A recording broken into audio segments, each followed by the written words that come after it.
नमस्कार दोस्तों, स्वागत है एक बार फिर से आपका मेरे YouTube चैनल स्कूल मैथमेटिक्स में। दोस्तों, इस समय हम 2025 के क्वेश्चन पेपर कोड 65 बाई 1 को सॉल्व कर रहे हैं। और लास्ट वीडियो में मैंने क्वेश्चन नंबर 28 के ए पार्ट तक को कवर कर लिया था। तो आज के इस वीडियो में दोस्तों हम क्वेश्चन नंबर 28 के बी पार्ट को कवर करेंगे, साथ ही साथ क्वेश्चन नंबर 29 के ए और बी पार्ट को कवर करेंगे। तो चलिए शुरू करते हैं हम। तो जैसा कि स्क्रीन पे आपको दिख रहा होगा दोस्तों, यहाँ पे देखिए क्वेश्चन नंबर 28 का बी पार्ट। 28 का बी पार्ट है, इसमें evaluate 0 to π/4 dx by cos cube x into square root of 2 sine 2x।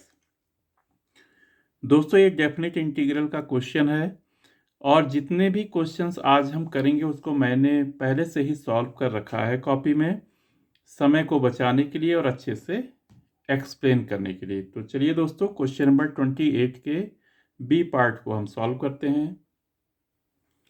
तो यहाँ दोस्तों आपको स्क्रीन में दिख रहा होगा, यहाँ पे class 12th 2025 mathematics question paper code 65 by 1 28 और 28 का बी पार्ट। 28 के ए पार्ट को मैंने ऑलरेडी अपने जस्ट पिछले वीडियो में मैंने कवर किया है, उसको आप देख लेना। तो चलिए देखिए आप इसमें ध्यान से, यहाँ मैंने आई मान लिया है, I equals to 0 to π/4 dx by cos cube x into square root of 2 sine 2x। तो सबसे पहले दोस्तों हम साइन 2x को ओपन करेंगे। साइन 2x होता है 2 sine x into cos x. तो यहाँ पे हम साइन 2x की जगह रख देंगे 2 sine x into cos x. तो देखिए क्या हो जाएगा, यहाँ पे i equals to 0 to π/4 dx divided by cos cube x square root में 2 इंटू साइन 2x हो जाएगा 2 साइन x कॉस एक्स। तो यहाँ लिखेंगे 2 साइन x कॉस एक्स। और ये हो जाएगा दोस्तों 0 to π/4 dx divided by cos cube x. 2 2 जा होता है 4, तो यहाँ हो जाएगा स्क्वायर रूट में 4 sine x into cos x. अब देखिए इसके आगे, तो 4 था स्क्वायर रूट में, यहाँ पे 4 था, 4 का स्क्वायर रूट 2 यहाँ पे बाहर आ गया। i equals to 1/2 0 to π/4 dx by cos cube x square root of, यहाँ पे दोस्तों देखिए sine x into cos x था। यहाँ एक बार आप देख लीजिए, यहाँ पे क्या है sign x into cos x, तो 4 का स्क्वायर रूट 2 तो हमने बाहर कर दिया। अब हम क्या करेंगे, साइन एक्स में कॉस एक्स से डिवाइड करेंगे और कॉस एक्स से मल्टीप्लाई करेंगे। तो देखिए क्या हो जाएगा, यहाँ पे देखिए यहाँ पे आपको दिख रहा होगा हमने क्या किया है, यहाँ पे कॉस एक्स से हमने साइन एक्स को कॉस एक्स से डिवाइड किया और कॉस एक्स से मल्टीप्लाई। तो एक कॉस एक्स तो पहले था, तो यहाँ पे हो जाएगा कॉस स्क्वायर एक्स।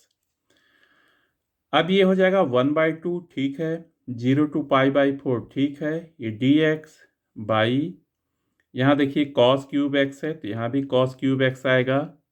यहाँ पे स्क्वायर रूट के अंदर कॉस स्क्वायर एक्स है, ये स्क्वायर रूट से बाहर आएगा तो हो जाएगा कॉस एक्स। और साथ ही साथ यहाँ पे sine x by cos x बन जाएगा tan एक्स। अब इसके बाद दोस्तों नेक्स्ट स्टेप है इसमें 1/2 0 to π/4 dx कॉस एक्स जो स्क्वायर रूट से बाहर आया है वो कॉस क्यूब एक्स के साथ मल्टीप्लाई करके हो जाएगा cos x to the power 4, और स्क्वायर रूट में आया है यहाँ पे या आएगा tan एक्स। फायदा ये हुआ कि जब भी हम tan एक्स को t लेंगे उसका डेरिवेटिव आएगा sec स्क्वायर एक्स, तो cos एक्स से ही sec एक्स बनेगा। तो cos x to the power 4 को जब हम न्यूमरेटर में ले जाएंगे दोस्तों, तो ये हो जाएगा sec x to the power 4 और डिवाइडेड बाई हो जाएगा square root of tan x d x कहाँ से कहाँ, 0 से π/4। अब ये हो जाएगा दोस्तों I = 1/2, ये हो जाएगा 0 to π/4। tan x को जब हम t मानेंगे तो sec² x आएगा, लेकिन दोस्तों यहाँ पे पावर 4 है तो हम इसको दो पार्ट में लिखेंगे। एक हो जाएगा sec² x, दूसरा हो जाएगा sec² x। तो एक sec² x t के टर्म में लिख देंगे और एक sec² x को tan x के टर्म में लिख देंगे। जैसे देखिए आप यहाँ पे sec² x होता है 1 + tan² x, तो यहाँ पे हो जाएगा I = 1/2, 0 to π/4। यहाँ sec² x को लिख देंगे ब्रैकेट में 1 + tan² x, दूसरा sec² x वैसे ही रहेगा और यहाँ आएगा स्क्वायर रूट में tan x dx। तो अब हम क्या करेंगे दोस्तों, tan x को t रख देंगे, तो लिखेंगे यहाँ पे पुटिंग tan x = t। अब हम दोनों ही साइड्स को डिफरेंशिएट करेंगे, तो d dx of tan x = d dx of t। तो tan x का दोस्तों डेरिवेटिव हो जाएगा यहाँ पे sec² x और दूसरे साइड हो जाएगा d dx of t। तो sec² x और dx को यहाँ पे इंटू करेंगे तो sec² x dx हो जाएगा यहाँ पे dt।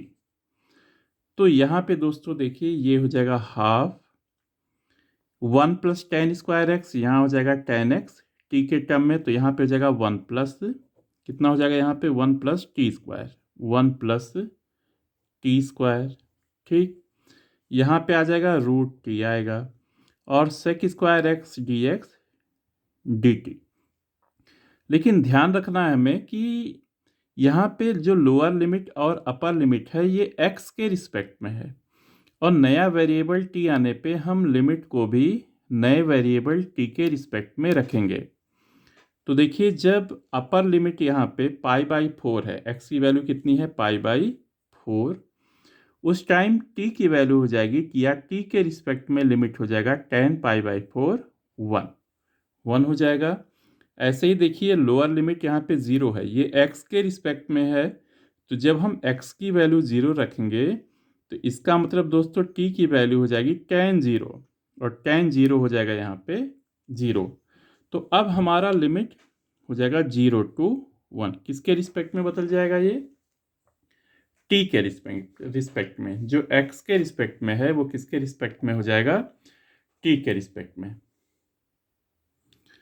तो दोस्तों पूरा हमारा क्वेश्चन t के रिस्पेक्ट में चेंज होके इस तरह से आ जाएगा। यहाँ पे आएगा हाफ, यहाँ हो जाएगा इंटीग्रेशन कहाँ से कहाँ 0 से लेकर 1 तक, यहाँ आएगा 1 + t², जैसे वहाँ पे 1 + tan² x था तो यहाँ हो जाएगा 1 + t² डिवाइडेड बाई √t और यहाँ हो जाएगा dt। तो अब क्या करेंगे दोस्तों, √t से हम अलग अलग डिवाइड करेंगे, 1 को अलग से डिवाइड करेंगे और t² को अलग से। तो कितना हो जाएगा यहाँ पे half 0 to 1 1/√t + t² dt। अब इसके बाद दोस्तों हो जाएगा यहाँ पे 1/2, यहाँ हो जाएगा 0 to 1, तो √t को हम लिख सकते हैं t⁻1/2, ये हो जाएगा प्लस t²/t⁻1/2 dt। ऐसे हम करते चले जाएंगे। अब t⁻1/2 डिनोमिनेटर से न्यूमरेटर में जाएगा तो पावर नेगेटिव में हो जाएगा, तो यहाँ पे हो जाएगा दोस्तों = 1/2 0 to 1 t⁻−1/2 और यहाँ हो जाएगा t⁻2−1/2। तो 2−1/2 हम सॉल्व करेंगे तो 2 2 जा 4, 4 - 1 3, 3/2 ये हो जाएगा 3/2, तो t⁻ हो जाएगा 3/2 dt। अब हमें क्या करना है, इनको इंटीग्रेट करना है t के रिस्पेक्ट में, तो यहाँ फॉर्मूला लगेगा हमारा x⁴n का। x⁴n का इंटीग्रेशन होता है x⁴n+1 divided by n+1 plus constant. बस ध्यान रखना है कि ये फॉर्मूला वहीं यूज होता है जहाँ पे n की वैल्यू -1 ना हो, कहने का मतलब कि डिनोमिनेटर 0 ना होने पाए बस। तो चलिए यहाँ अप्लाई करते हैं। तो ये हो जाएगा दोस्तों हाफ, और t⁻⁻1/2 का integration t⁻1 - 1/2 + 1 divided by -1/2 + 1 plus t⁻3/2 है, तो दोस्तों हो जाएगा t⁻3/2 + 1 divided by 3/2 + 1, 0 to 1, lower limit 0, upper limit 1। यहाँ ठीक है 1/2 रहेगा। देखिए -1/2 + 1 1/2 आएगा, यहाँ आएगा 1/2 और ये 2 वापस जाएगा न्यूमरेटर में। साथ ही साथ t का पावर आएगा 1/2, तो हो जाएगा √t प्लस 2 1 जा 2 प्लस 3 5/2 1/5/2, ठीक है। और t⁻5/2 0 to 1। अब देखिए क्या हो जाएगा दोस्तों, यहाँ पे 1/2। पहले हम क्या करते हैं, अपर लिमिट रखते हैं, तो हो जाएगा 2 × √1 प्लस 5/2 में 2 न्यूमरेटर ऊपर जाएगा तो 2/5 हो जाएगा, 2/5 1⁵5/2। इसके बाद दोस्तों लोअर लिमिट हमारा 0 है, तो बाकी माइनस करके सारे टर्म्स में देखिए यहाँ t को 0 रखेंगे, यहाँ t को 0, तो ये पूरा टर्म 0 हो जाएगा हमारा, कोई प्रॉब्लम नहीं। तो मिलाकर हमारा आएगा 1/2, यहाँ आएगा 2 + 2/5, 1 का पावर 5/2 1 ही होगा, तो बचेगा 2 + 2/5। इसको सॉल्व करेंगे तो 5 2 जा 10, 10 + 2 12, 12/5। तो ये हो जाएगा 1/2 × 12/5। अब दोस्तों 2 से 12 को डिवाइड करेंगे तो 6 आएगा, तो आंसर हो जाएगा हमारा 6/5। तो ये दोस्तों कर लिया हमने क्वेश्चन नंबर 28 का बी पार्ट। अब आते हैं हम क्वेश्चन नंबर 29 को देखते हैं। तो 29 में दोस्तों दो पार्ट्स हैं, 29A एंड 29B, जिसमें से आपको एक ही करना रहेगा, या लेकिन हम यहाँ पे दोनों ही क्वेश्चन को सॉल्व करके दिखाएंगे आपको। देखिए 29 का ए पार्ट कहता है verify that lines given by r vector equals to 1 - λi cap plus λ - 2 j cap plus 3 - 2 λ k cap and r vector equals to μ + 1 i cap plus 2μ - 1 j cap minus 2μ + 1 k cap are skew lines. हमें verify करना है कि ये दोनों lines क्या हैं, skew lines. तो दोस्तों स्क्यू लाइंस वो लाइंस होते हैं जो ना तो इंटरसेक्ट करें और ना तो पैरेलल हो, means neither intersecting nor parallel, ये चीज़ें दिखानी रहेगी हमें। फिर कहता है hence find shortest distance between the lines, और हमें क्या करना है, इनके बीच का डिस्टेंस निकालना है। तो चलिए करते हैं इसे भी।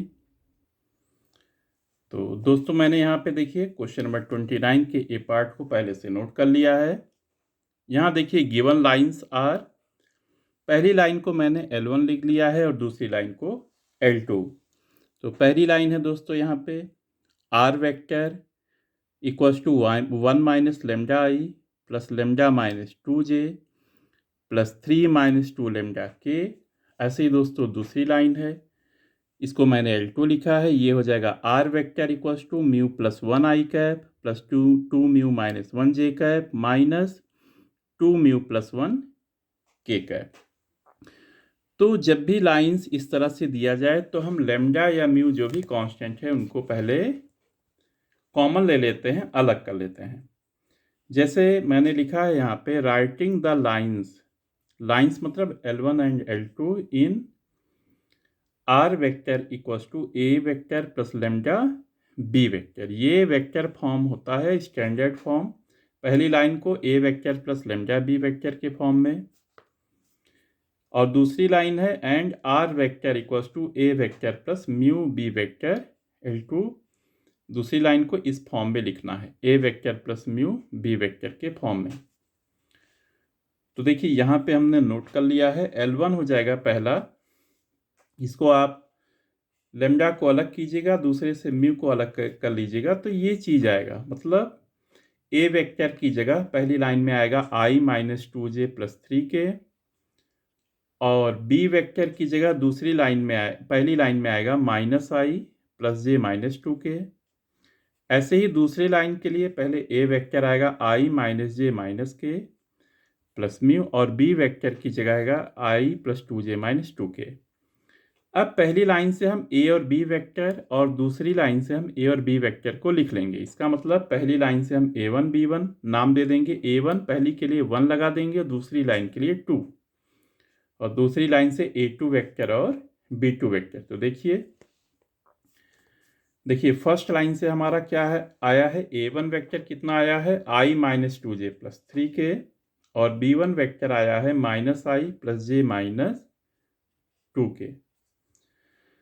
ऐसे ही दोस्तों दूसरी लाइन से आया है a2 vector i - j - k, और b2 वेक्टर आया है i + 2j - 2k। अब हमें ये वेरीफाई करना है कि L1 and L2 are skew lines. तो पहले हम समझते हैं स्क्यू लाइंस होते क्या हैं। देखिए skew lines are two lines that do not intersect and are not parallel. मतलब ना तो ये इंटरसेक्ट करे और ना तो ये पैरेलल हो। दोस्तों एक चीज आप ध्यान रखना कि कोई भी दो लाइंस अगर इंटरसेक्ट करते हैं, या तो इंटरसेक्ट करते हैं या ये पैरेलल हैं, तो हमेशा हम एक ऐसा प्लेन ड्रॉ कर सकते हैं अपने से जिसमें ये दोनों ही वेक्टर्स लाई करें या दोनों ही लाइंस लाई करें। आप मेरी बात को ध्यान से सुनिएगा कि कोई भी दो लाइंस अगर एक दूसरे को इंटरसेक्ट करते हैं या पैरेलल हैं, तो आप एक प्लेन अपनी तरह से ड्रॉ कर सकते हो आप इस तरह से कि ये दोनों ही लाइंस उस प्लेन में होंगे। कहने का मतलब कि कोई भी दो लाइंस अगर इंटरसेक्टिंग हैं या पैरेलल हैं तो वो हमेशा कोप्लेनर होते हैं। तो देखिए कोप्लेनर से हम रिलेट करेंगे, आपकी नॉलेज के लिए मैं इतना एक्सप्लेन कर रहा हूँ यहाँ पे, वैसे ज़रूरत नहीं है, डायरेक्ट भी बताया जा सकता है, लेकिन आपके नॉलेज के लिए देखिए कोप्लेनर लाइंस क्या होते हैं। लाइंस इन अ प्लेन, एक तो प्लेन में हो दोनों दोस्तों, अगर प्लेन में होंगे तो कोप्लेनर होंगे ही होंगे। ये थोड़ा सा इसमें समझने वाली बात है, अंडरस्टूड है कि अगर एक प्लेन में दो लाइंस है तो कोप्लेनर होंगे। And they can be either parallel और इंटरसेक्टिंग। तो सीधी सी बात है दोस्तों, अगर इसी कॉपी पे हम कोई भी दो लाइंस बनाए तो या तो पैरेलल होंगे या तो इंटरसेक्ट करेंगे, सीधी सी बात है। इसका मतलब दोस्तों स्क्यू लाइंस और कोप्लेनर लाइंस का कॉन्सेप्ट एक दूसरे से अपोजिट कॉन्सेप्ट है। स्क्यू लाइन कहता है कि ना तो ये पैरेलल हो ना तो इंटरसेक्टिंग हो, और कोप्लेनर अगर लाइंस है तो सीधी सी बात है वो या तो पैरेलल होंगे या तो इंटरसेक्टिंग। इसका मतलब ये हुआ कि अगर हमें लाइंस को स्क्यू दिखाना है तो हम दिखाएंगे कि ये नॉट कोप्लेनर हैं। क्या है? नॉट कोप्लेनर हैं, ये हमें दिखाना होगा। ये समझने वाली बात है कि अगर दो लाइंस स्क्यू लाइंस हैं तो आप इनको यही दिखा दीजिए कि ये दोनों लाइंस कोप्लेनर नहीं है, मीन्स ना तो पैरेलल है ना तो इंटरसेक्टिंग। अब बात ये आती है कि दो लाइंस कोप्लेनर कब होते हैं। देखिए if lines are not coplanar then they are skew. इसका मतलब हमें L1 और L2 को दिखाना है कोप्लेनर नहीं है। तो कोप्लेनर नहीं दिखाने के लिए पहले हम देखते हैं कंडीशन क्या होता है। कोप्लेनर का कंडीशन होता है two lines L1 and L2 are coplanar if A2 vector minus A1 vector dot B1 cross B2 equals to 0।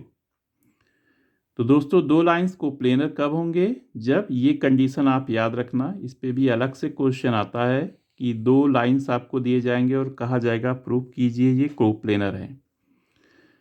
तो दो लाइंस को कोप्लेनर होने के लिए ये कंडीशन है A2 minus A1 dot B1 cross B2 equals to 0। तो अगर 0 आ गया तो दोनों कोप्लेनर हैं, और दोनों कोप्लेनर हो जाएंगे तो फिर स्क्यू नहीं होंगे। और अगर इसका कैलकुलेशन 0 नहीं आया, इसका मतलब कोप्लेनर नहीं है।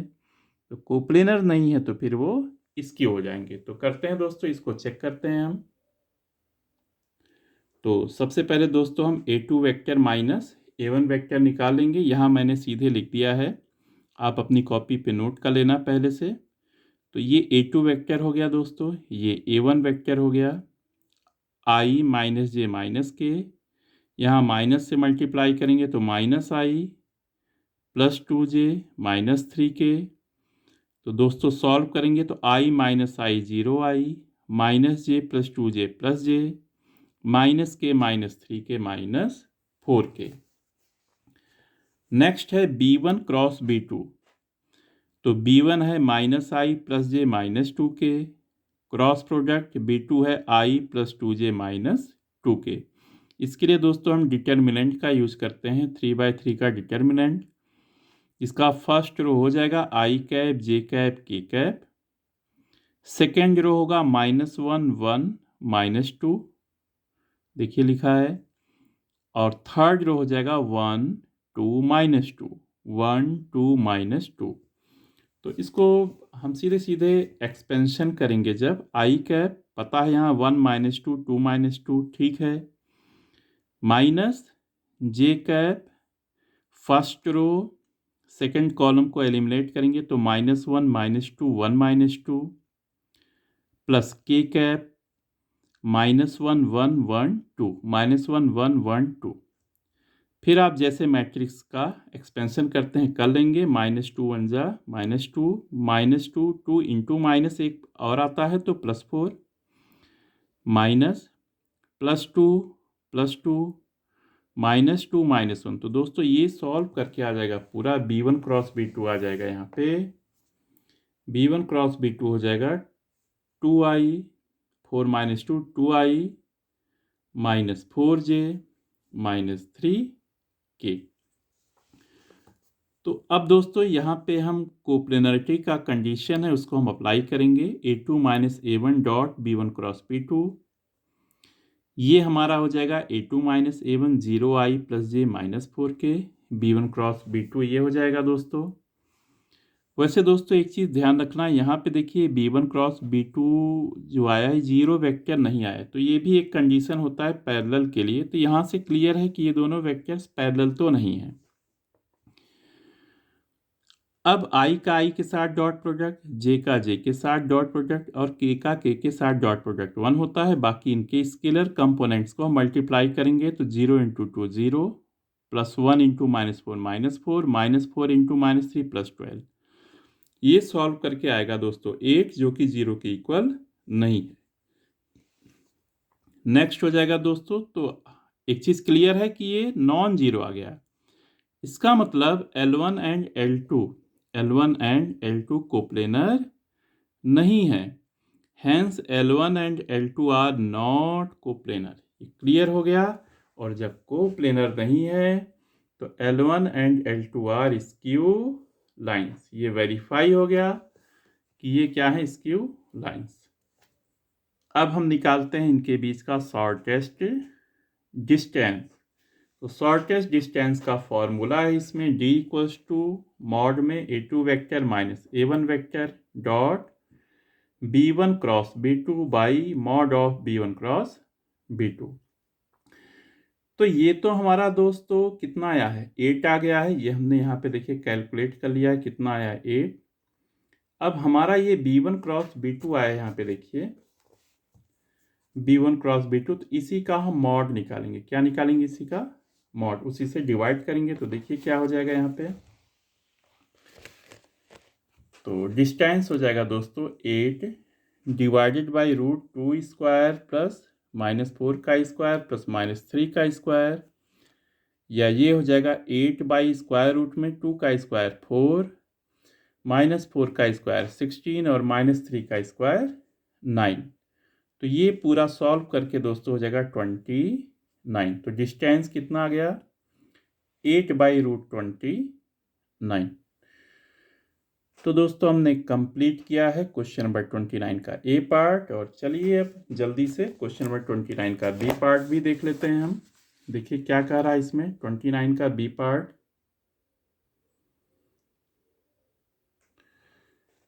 कहता है कि during a cricket match the position of the bowler, the wicket keeper and the leg slip fielder are in a line. एक लाइन में है तीनों। कौन कौन लाइन में है? बॉलर, विकेट कीपर और एक फील्डर। बॉलर का पोजीशन वेक्टर इसमें दिखाया गया है। इसमें b vector equals to 2i plus 8j, wicket keeper का 6i प्लस 12j और फील्डर का 12i plus 18j respectively. Calculate the ratio in which the wicket keeper divides the line segment joining the bowler and the leg slip fielder। यानी bowler और last में fielder है, leg slip fielder. इस line में W किस ratio में divide करेगा? इस लाइन सेगमेंट को, तीनों को ज्वाइन करने वाला जो लाइन सेगमेंट है उसको W किस रेशियो में डिवाइड करेगा दोस्तों? तो चलिए दोस्तों करते हैं इसे भी। तो दोस्तों देखिए, मैंने यहाँ पे पहले ही बना रखा है। देखिए, ये बॉलर हो गया, ये विकेट कीपर हो गया और ये फील्डर हो गया। ये ओरिजिन है जिसके रिस्पेक्ट में हम बॉलर का position vector R1 vector, wicket keeper का R वेक्टर और फील्डर का मान लेंगे R2 वेक्टर। तो हम मान लेते हैं कि जो BF जो लाइन सेगमेंट है इसको विकेट कीपर M1 और M2 के रेशियो में डिवाइड करता है। मतलब let WB ratio WB ratio WF equals to M1 ratio M2। एक चीज़ आपको ध्यान रखना है दोस्तों कि देखिए यहाँ पे x की वैल्यू 2 है, फिर x की वैल्यू 6 है और x की वैल्यू 12। एक ऑर्डर में इंक्रीज कर रहा है, इसका मतलब ये इंटरनल डिवाइड करेगा, इंटीरियर होगा। इसके मतलब हमारा एक सेक्शन फॉर्मूला होता है, वो एक्सटर्नल और इंटरनल दोनों के लिए होता है। तो यहाँ सीधे सीधे दोस्तों ये इंटरनल होगा इस लाइन सेगमेंट पे, तो इंटरनल डिवीजन वाला सेक्शन फॉर्मूला हम अप्लाई करेंगे। साथ ही साथ R वेक्टर जो विकेट कीपर का पोजीशन वेक्टर है ये है 6i प्लस 12j। R1 है इसमें बॉलर का position vector 2i plus 8j और R2 वेक्टर है इसमें फील्डर का, ये हो जाएगा 12i प्लस 18j। तो हम सेक्शन फॉर्मूला यूज करेंगे। क्या होता है इंटरनली डिवीजन के लिए? R vector equals to M1 R2 plus M2 R1 by M1 plus M2। अब दोस्तों हम यहाँ पे देखिए हमने सारी वैल्यूज को रख दिया है। जैसे यहाँ पे अगर ध्यान से देखें आप तो R वेक्टर की जगह 6i प्लस 12j, R2 की जगह 12i प्लस 18j, R1 की जगह 2i plus 8j divided by M1 plus M2। अब थोड़ा सा दोस्तों इसमें मॉडिफाई करेंगे तो i और i को एक साथ, j और j को एक साथ लेंगे तो क्या हो जाएगा हमारा?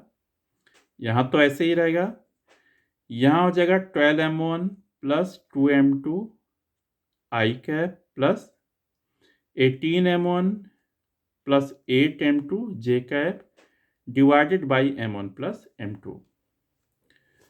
तो अब हम क्या करेंगे कि इस M1 प्लस M2 को सेपरेट डिवाइड कर देंगे। यहाँ पे देखिए हमने डिवाइड कर दिया है।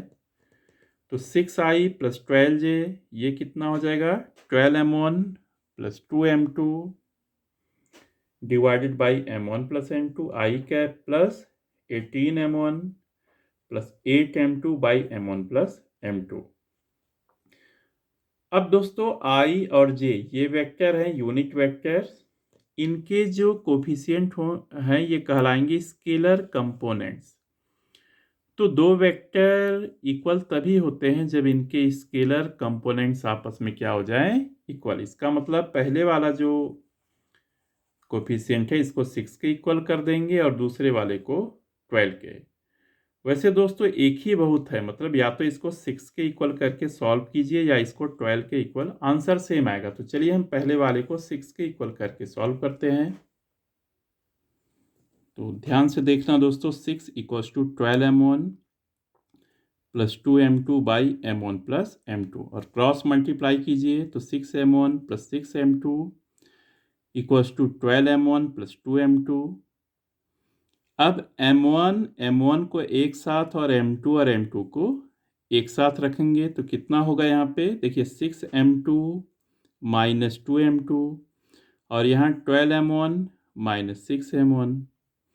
अब 6m2 माइनस 2m2 कितना हो जाएगा 4m2 और 12m1 माइनस 6m1 कितना हो जाएगा 6m1। तो m1 m2 को यहाँ डिवाइड करेंगे m1 में और 6 को डिवाइड करेंगे 4 में तो 4/6 इक्वल्स टू m1/m2। अब कॉमन फैक्टर 2 है तो यहाँ 2 से करेंगे 4 को 2 आएगा, 2 से 6 को करेंगे 3 आएगा, तो आएगा m1/m2 इक्वल्स टू 2/3 या m1 रेशियो m2 आ जाएगा 2:3। तो ये दोस्तों कंप्लीट हो गया हमारा क्वेश्चन नंबर 29 का बी पार्ट। तो दोस्तों आज के लिए मैंने यहीं तक का टारगेट बनाया था। और दोस्तों आपको वीडियो कैसा लगता है आप कमेंट में ज़रूर लिखिए। कोई किसी भी तरह का सजेशन हो या किसी और टॉपिक पे आप वीडियो चाहते हैं तो एक बार आप कमेंट में लिखकर बता दिया करें। तो ठीक है दोस्तों, नेक्स्ट वीडियो में मैं क्वेश्चन नंबर 30 के ए और बी पार्ट्स और 31 को लेकर आऊँगा। तब तक के लिए नमस्कार।